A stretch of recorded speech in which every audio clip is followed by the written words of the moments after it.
Cette conférence de la femme ingénieure qui se tient aujourd'hui, c'est un rendez-vous vraiment annuel, c'est un rendez-vous très important pour rappeler certains principes et certaines vérités sur le rôle de la femme dans les métiers, disons, techniques, mais finalement très stratégiques, que sont les grandes transformations économiques et sociétales que connaît le Maroc. Aujourd'hui, le thème qui a été choisi a été le Maroc Digital 2030, mais ça a été également une occasion de rappeler qu'il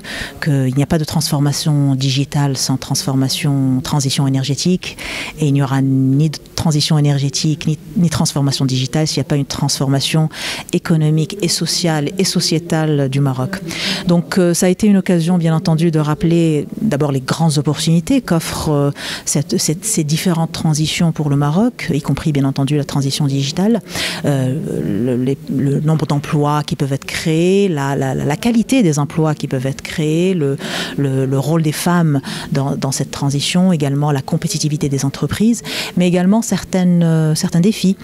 qui se posent à nous. Nous avons rappelé le problème du manque de décence dans certaines plateformes numériques. Et le besoin de rappeler, M. Serrouchni, président de la CNDP, a rappelé l'importance des valeurs dans la configuration des systèmes d'information et de la protection de ces systèmes d'information. Il y a aussi un point très important, c'est justement ce besoin de renforcer la protection des données sur les consommateurs ou sur les citoyens en général, du moment que nous sommes en train d'activer la dématérialisation des procédures, la digitalisation des procédures à tous les niveaux. Et les réformes que nous sommes en train d'engager tous sous la conduite éclairée de Sa Majesté le roi Mohammed VI, que Dieu l'assiste. Vous avez vu cette semaine par exemple, nous avons commencé la transformation de l'ONIM, la première grande transformation des entreprises publiques après le discours de Sa Majesté de 2020 dans ce nouveau cadre, et la partie digitale dans cette transformation est très importante, et nous ne pourrons finalement réussir ce virage que si nous arrivons à mettre en place des systèmes qui respectent certaines valeurs. J'ai parlé également de la sécurité des systèmes d'information en rappelant que la propension de nuisance de nos ennemis, des ennemis de la cause nationale, des ennemis de la nation, des ennemis de la réforme, des ennemis du développement est toujours là. Donc il faut être très vigilant par rapport à cela, mais il faut continuer à garder le cap pour que le Maroc de 2030 devienne une réalité. Le Maroc du nouveau modèle de développement devienne une réalité pour les hommes et les femmes de ce pays. Et donc ça a été vraiment une occasion en or pour rappeler le rôle des femmes ingénieurs, des femmes en général, pour inculquer ce système de valeurs dans les systèmes d'information, mais surtout également le fait que pour atteindre plus de 50% du capital humain, les hommes ont besoin des femmes pour démultiplier leur potentiel, et les femmes ont besoin des hommes pour démultiplier leur potentiel également, pour qu'on arrive vraiment à optimiser notre capital humain au Maroc. J'ai l'honneur et le plaisir de présider le jury qui va octroyer cette année le trophée de la femme ingénieure dans le cadre de cet événement organisé par l'association des ingénieurs mohammediens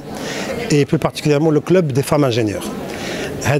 Lors de la journée nationale de l'ingénieur femmes, ce qu'il faut savoir, c'est que depuis plusieurs années, l'association et le club organisent la journée nationale de la femme ingénieure, qui est une journée qui vient là pour récompenser le travail qui est fait par les femmes ingénieures. Je rappelle juste une information importante, c'est que les femmes ingénieures au Maroc représentent environ 45% des lauréats ingénieurs, ce qui est un niveau très élevé, très important, même comparativement à des pays très développés comme en Europe, comme la France par exemple, ce taux-là ne dépasse pas les 25%. La femme ingénieure au Maroc participe dans l'économie de manière très active, dans tous les postes de fonctionnement. Et cette année, nous avons décidé de consacrer cette journée à la femme ingénieure dans le cadre digital, vu d'ailleurs ce qui se passe dans le digital et l'importance aujourd'hui dans l'économie nationale. Donc nous allons octroyer des trophées à 2 femmes ingénieures, une de l'école Mohammedia et une d'une autre école, parce que cette journée ne s'adresse pas seulement aux ingénieurs de l'école Mohammedia, mais à toutes les ingénieures femmes du Maroc, quelle que soit l'école.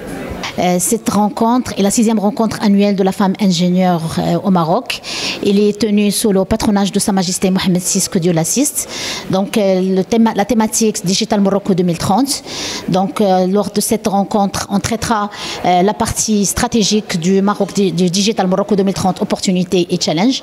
Et on va également traiter la partie mise en œuvre de cette stratégie, cette politique publique de Morocco 2030.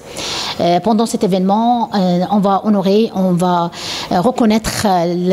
l'excellence féminine à travers la remise des trophées aux femmes ingénieurs qui ont excellé dans le secteur, quel que soit le secteur, industrie, services publics ou recherche ou autres secteurs.